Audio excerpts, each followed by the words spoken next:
Woohoo! Here we go. Welcome, ladies and gentlemen.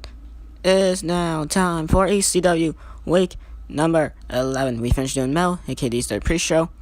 It was like 10 minutes, so yeah, as expected. Anyway, man, we have a stack card for you here tonight on ECW, and well, ladies and gentlemen, so we're gonna have a great non-title main event as we have your ECW Hardcore Television Champion, the Cleaner, Kenny Omega, be one-on-one in non-title action against, well, a man we haven't really seen too much of in ECW for these past few weeks, Test. He has had a couple matches to begin off, you were smelled, but now, ever since No kind of defeated him in week 2 or 3, I believe, he really has been off the radar here in ECW. So he has another matchup here tonight, and it's against the Cleaner, Kenny Omega. So if Test is to defeat Omega, we gotta think if either Taz or Test becomes number one contender. Well, remember, Taz does have his revenge clause, and Test, if he does defeat Kenny Omega here tonight in non-title action, you gotta think it could either be a one-on-one matchup between our Kenny Omega defending his title at the ECW Sin pay-per-view, which is gonna be after Raw and SmackDown's pay-per-views. You gotta think if Omega's gonna defend it against Test, if Test does defeat him, or if he defends it against former champion Taz, or if he defends it in Triple Threat. You gotta definitely think of that. Anyway, now, as we move on over here, Baron Corbin, one-on-one against Chris Benoit. This is Chris Benoit's third matchup, his first ever matchup here on the ECW show. But he's had two previous matches. I believe one of them was in a house show, probably. Or it was on Superstars. And then, of course, his second matchup was on Superstars. The Full Nelson Suplex. I know that his second matchup was on Superstars. I'm not sure about the first one. But I know the first one was definitely not on the ECW show. Anyway, now definitely going to be a hard-hitting contest. To kick things off here with ECW action, another Full Nelson Suplex, and Corbin on Dream Streaks are kicking out one, though. And now, remember how dangerous Chris Benoit is. Baron Corbin, he is a former ECW champion, though. So, yeah, I think here, Corbin definitely wants another shot at the ECW championship along the lines. Later on, he is not in contention. But, speaking of that, the man he did defeat to become ECW champion, what a hit with the sign! And Corbin goes flying, and Baron Corbin out of the ring through the cardboard box. And now here comes Chris Benoit with a beautiful German suplex to the pin. That has to be it here. And that has a close 2 count. Benoit absolutely demolishing Corbin. And what a headbutt right to the mouth. Kind of the neck as well, kind of chin as well. And ladies and gentlemen, Chris Benoit with such a brutal headbutt busted himself open. Man, right on the button. It's kind of hardcore action we got here in ECW. Beautiful headbutt right into the mouth of Baron Corbin. And now crippler crossface from Corbin to Benoit. Trying to just probably make Benoit a little bit more angry because there's Benoit's finishing maneuver. That German suplex is, well, that German suplex is his finisher, but you know what I mean. Anyway, so, Benoit. Now with the upper hand. Relation, we do have another matchup. Well, speaking of Baron Corbin being a former ECW champion, we have another former ECW champion facing off against the current ECW champion. We got the first ever ECW champion, Raven, one-on-one against current ECW champion, who did defeat Baron Corbin for the title at the Barely Legal pay-per-view after Baron Corbin defeated this man, and that's Raven. Raven did win the 4-man ECW title tournament. He did defeat Finn Balor. In the first round, Corbin defeated Ambrose in the first round as well. Then in the second and final round, we had Corbin and Raven in the main event of ECW Week 2, in which in ECW Week 3, in which Corbin did lose to Raven. So Raven came in first ever ECW champion. Corbin won in his rematch at the Barely Legal pay-per-view. And then Minoru Suzuki attacked Corbin as soon as Corbin ran backstage with the title as soon as he won it. And then Suzuki challenged Corbin for the title at the Live from MSG Join Brandon Raw SmackDown ECW Join Brandon pay-per-view, in which Suzuki did defeat Corbin. And Suzuki did defeat he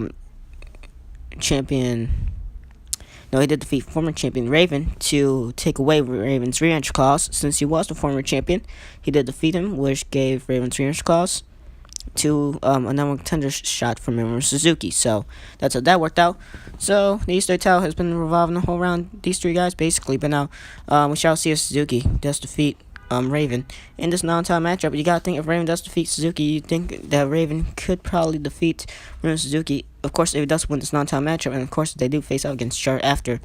If Raven could even win the non-title matchup, and if Raven could become the first ever two-time champion here in Numerous Mode and be the first ever two-time champion for the ECW Championship as well.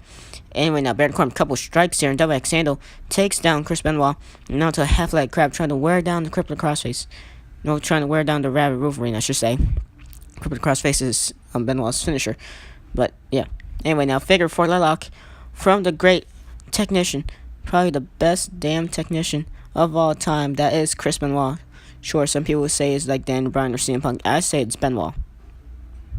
And if not, at least for the Ruthless Aggression era, it was Benoit. So, anyway, now sharpshooter from Chris. Not gonna fully work out though. Corbin did escape. Anyway, now, well, of course, ECW brings you the hard smash mouth style action. Well, speaking of smash mouth, that headbutt by Baron Corbin, that headbutt from Chris Benoit on Baron Corbin was kind of brutal to the mouth. I see there, nails it again. Well, commentator's curse. Anyway, now, Corbin taps out to the sharpshooter. The sun was on fire as well, so Corbin's chest definitely burned from that. And well, ladies and gentlemen, Chris Benoit picks up a victory against Baron Corbin, makes him tap out to his sharpshooter. Chris Benoit making easy work. That was pretty a one-sided matchup. Chris Benoit defeating former ECW champion Baron Corbin. Well, moving on to our second matchup here. Finn Balor goes 1-on-1 against Y2J Chris Jericho. Definitely a great matchup. Definitely going to be a good one here on ECW. Two highly talented superstars here on ECW. Finn Balor and Chris Jericho. I was about to say Chris Benoit, which is why there was like a long pause before after Chris. So I was going to say Benoit, but no, it's Jericho. Anyway, now Jericho immediately using his microphone. No surprise there. And now Balor off the ropes because Jericho nails him down. Does Balor. Drawing him down into the mat. Nice count from Jericho. Another great in-ring technician, but also an in-ring submissionist. A submission specialist, I guess you shall say. So, Chris Jericho, of course, has the Lost Jericho, which is that Boston Crab. Also has the Lion Tamer, which is that elevated Boston Crab. I personally like the Lion Tamer better, but you guys could decide. Of course, you could also do half-leg crab, quick transition to either the Boston Crab or the elevated crab as well. So, of course, Jericho very experienced with submission moves, especially leg lock type maneuvers. While Balor, on the other hand, very familiar with aerial moves.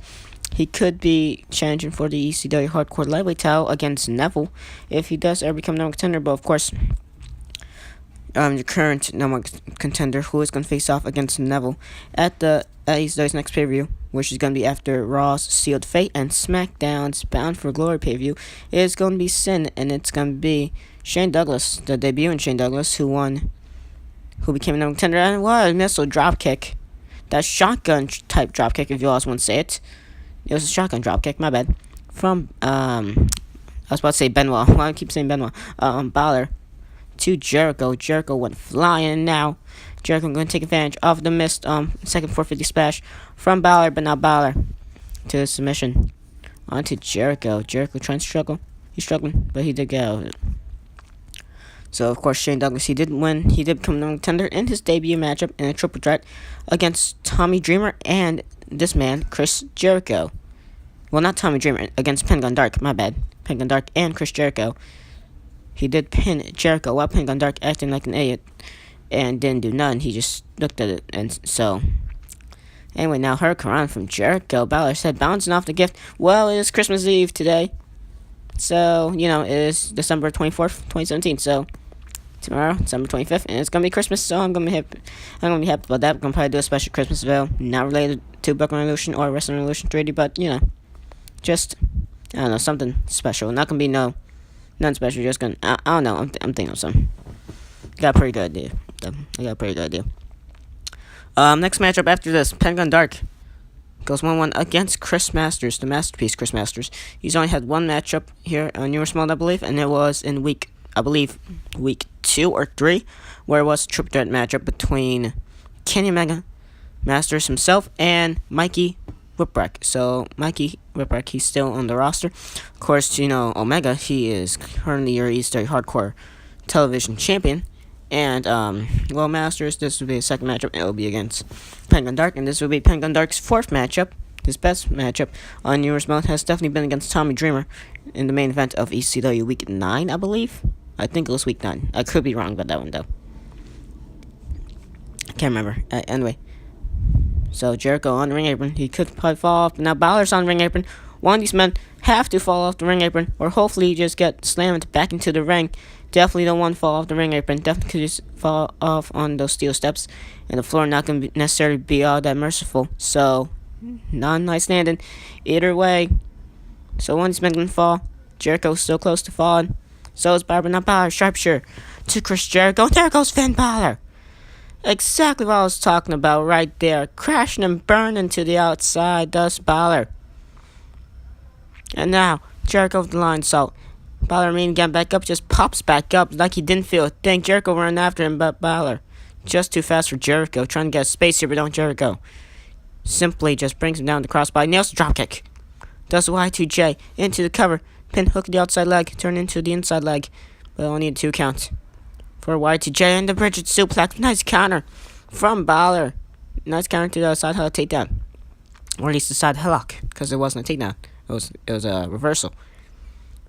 Ladies and gentlemen, this has been such a great matchup so far. This definitely could be probably my most favorite matchup in ECW so far. Not lying, no joking.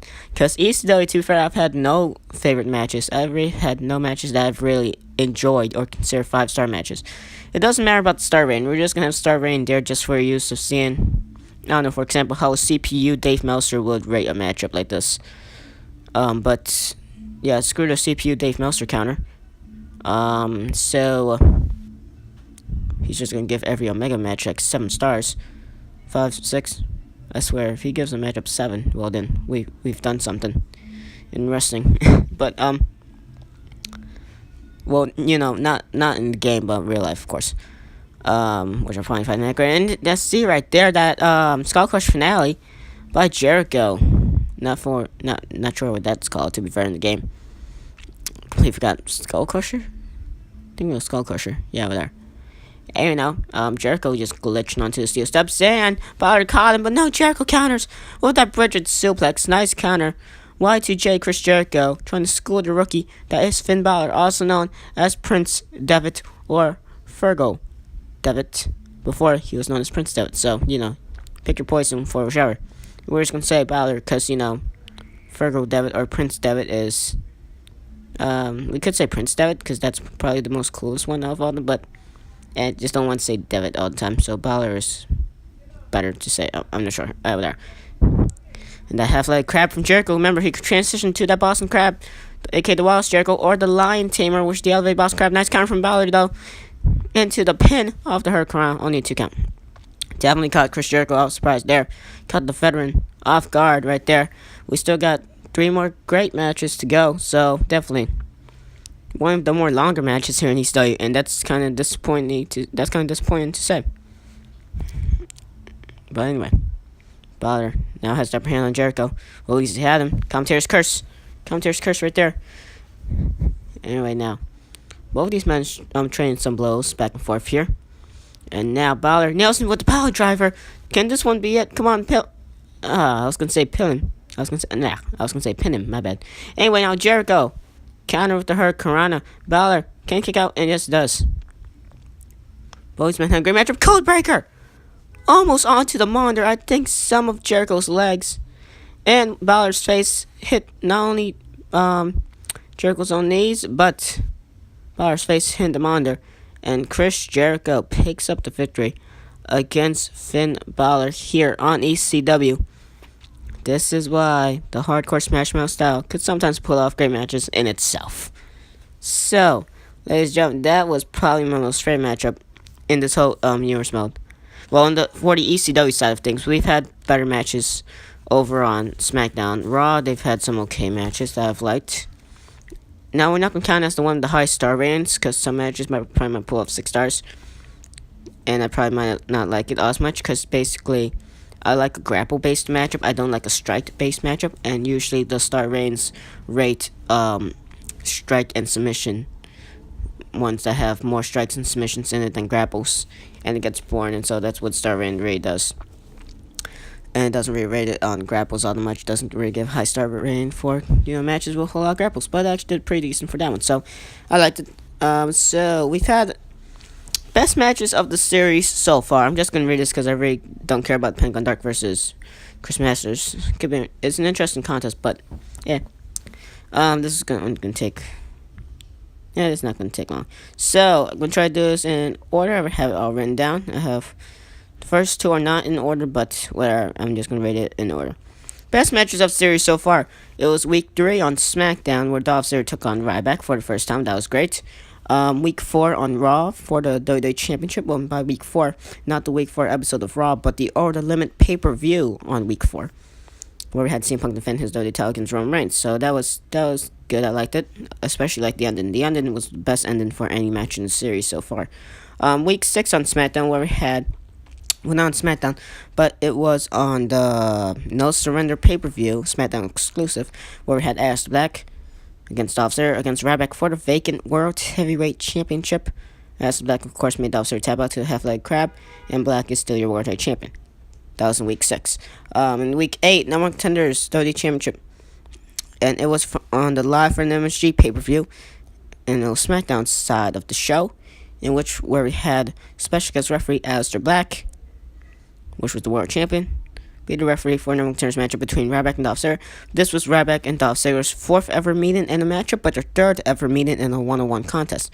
The first one in week 3, Ryback defeated Ziggler, and then in the rematch on either week 4 or week 5, we had Ziggler defeat Ryback. But when Ryback defeated Ziggler, that was a more better matchup than when Ziggler defeated Ryback. And then in their third ever one-on-one contest, but their 4th ever matchup in total, both were going to count as Ziggler vs. Ryback Part 3. The triple threat didn't count because Black wasn't it, I guess.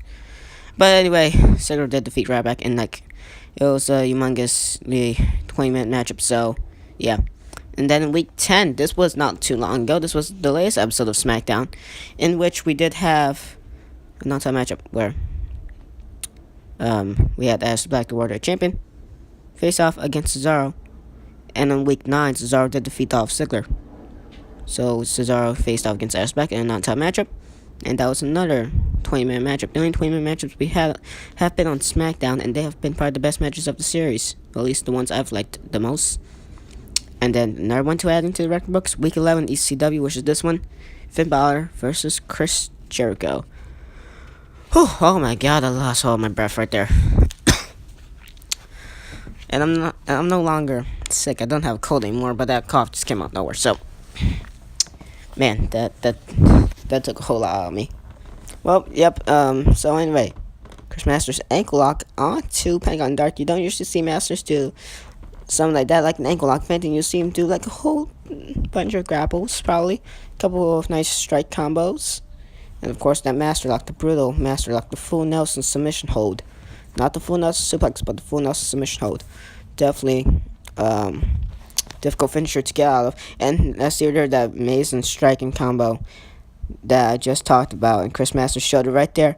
And now Masters, well, he had the upper hand on Pentagon Dark, and Dark just spit into the mist, spits the mist into Masters' face. Could have victory here, only a 1 count off the back suplex, trying to steal victory right there. Body slam, and now an armbar. This should be his finisher, but if anything, it should be an arm drag. It's not really much of a finisher. It's like the 2 knees bending across the back, and then just like completely like going like arching up like a sit-up, and then just like bringing all your force down into the mat, so like snaps the arm, and the knees like make the arm bend across. So that's basically what it is for Pentagon Dark, to be fair. Well, at least in the Underground. Not sure about PWG or something like that, but so yeah, I guess, well, it's really only for storyline injuries, but still. Anyway, now the armbar again, which is not gonna do anything, but the third armbar is his finisher. So yeah. Anyway, now Masters, just going to simply shove down Pentagon Dark. Chris Masters, his strength, his ability to just absolutely like throw you up in the air, probably throw you through the roof of the ceiling, probably. Well, Masters, he is a very, very strong competitor in that ring, but Pentagon Dark, very, very dangerous. And that Brainbuster just proved it. Dark, couple leg drops, couple kicks now. And well, he had Masters for a second there, but now Masters with the counter to a snap mirror. Now Masters first one gap has Pentagon Dark by the neck, trying to drag him, and a side headlock. And now Pentagon Dark can't escape. Yes, he does. Now Dark, a little tiny chop right there, has him, and the Brainbuster. Chris Masters had hit the folding chair to the side of it, and ladies and gentlemen, Pentagon Dark picks up a victory. with the brainbuster onto the chair, the foldable chair. Kind of the side of it, so the kind must like cut him open a little bit. So, ladies and gentlemen, I like that, and I really do. So, Pentagon Dark, he picks up victory here against Chris Masters. Here on ECW. Well, fourth matchup. Here we go. Second to last matchup before the main event. And it's Minoru Suzuki going 1-1 against first ever ECW champion, this man, Raven. And here comes our current ECW champion, most dangerous man on the roster, most likely. It is Minoru Suzuki. Of course, we have a whole lot of monsters here in ECW. We have Suzuki. We have, we have Abyss, who's one half of your tag team champions. We also have Matt Morgan, who's the other half of the tag team champions. So Abyss and Morgan, a great tag team. We also have Eric Rowan and Luke Harper. That's going. We also have Rusev. Eric Rowan and Rusev, they were shown on Metal, the ECW pre-show. So we also got Test. He's really not that much of a monster, but he's like a big man. So yeah. We also have Baron Corbin. I believe we also have Bros Clay. So yeah. No, we don't have Bros Clay. Never mind. Do we?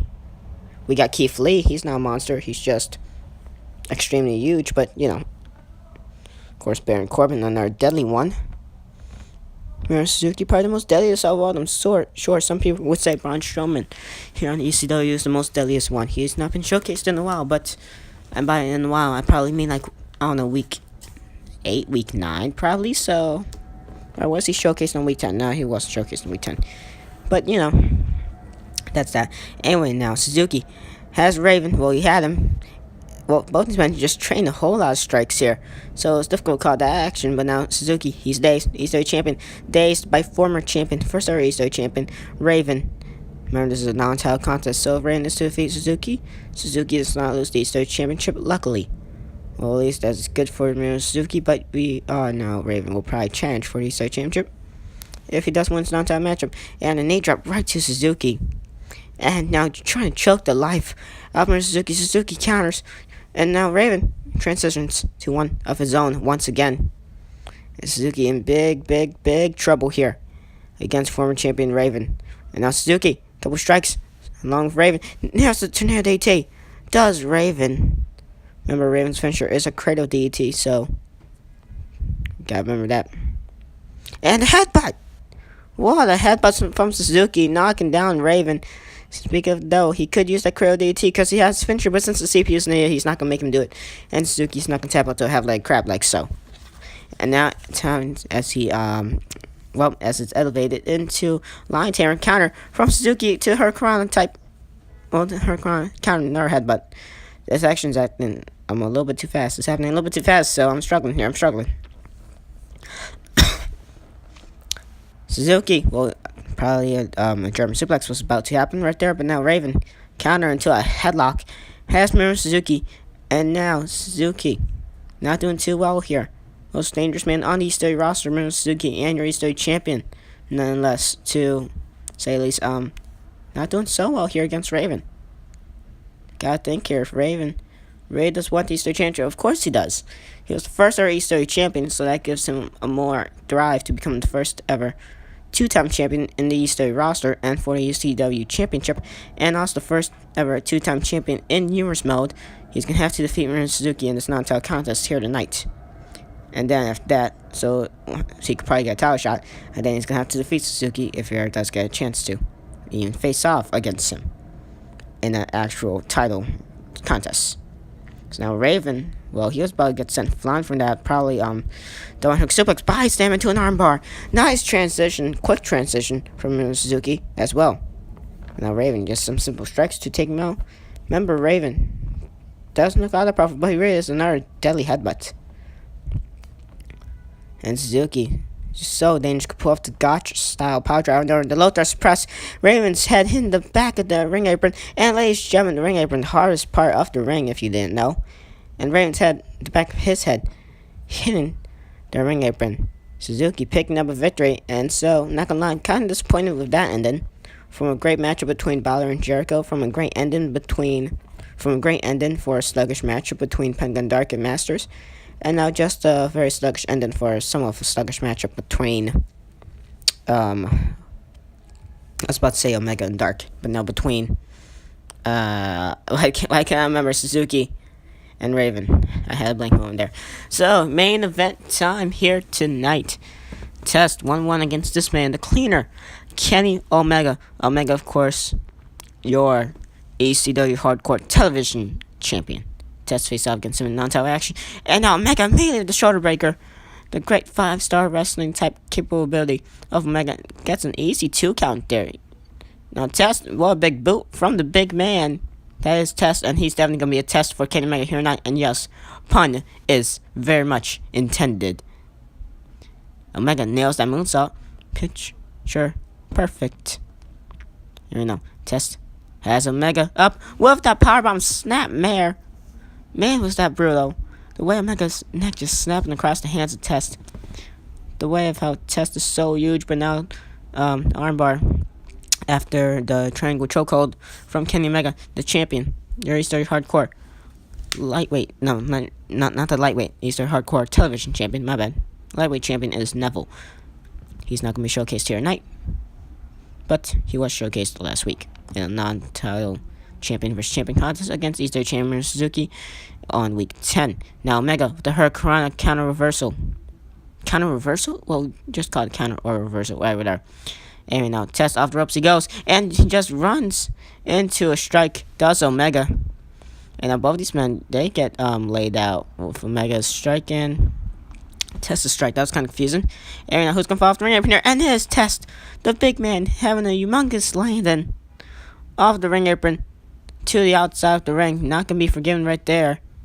Anyway, now Test, that back suplex, that back inverted time drop. Omega's face landing on the bell, and Test picks up a victory in non-title action against the cleaner Kenny Omega. Ladies and gentlemen, you gotta think, what was this going to mean for Kenny Omega? Is Test going to challenge for his title? Is Test going to challenge for his title? Or is both men going to challenge for his title? We all know Test just defeated Omega in non-title action, though. Omega going to have to watch out. Anyway, now wait, what's this? Ladies and gentlemen, that's Baron Corbin. And if you don't remember, well, Corbin, he did lose earlier on tonight in the first matchup here in the study against Chris Benoit. And now Corbin just attacked him with the chair, bringing the table now. And now Benoit trying to get an equalizer. He kind of hits Corbin with the pool stick, or the pool club, where now Corbin, a relentless assault with the steel chair, and oh man, Corbin, no, don't do it. He has a family. Corbin, no, and the end of days onto the stairs, and he's gonna do it again, and yes, this time puts him through those steel steps. Baron Corbin is a sick, sadistic human being. And Corbin getting the last laugh to end off your ECW. Anyway, thank you guys for watching this episode of ECW Week 11. Next episode going to be SmackDown's pre-show Velocity, then SmackDown Week 11. Hopefully see you all for next episode of ECW. And what does this mean for Chris Benoit and Baron Corbin? And what will happen with Kenny Omega and that Hardcore Championship? And who will he be facing it? Well, who will he be defending it against? Either Test, either former champion Taz, or both men in a trip that we shall find out all this and much more on ECW Week 12. Thank you guys for watching. See you on the next one. And goodbye. And this was probably my most favorite episode of ECW that I've done so far.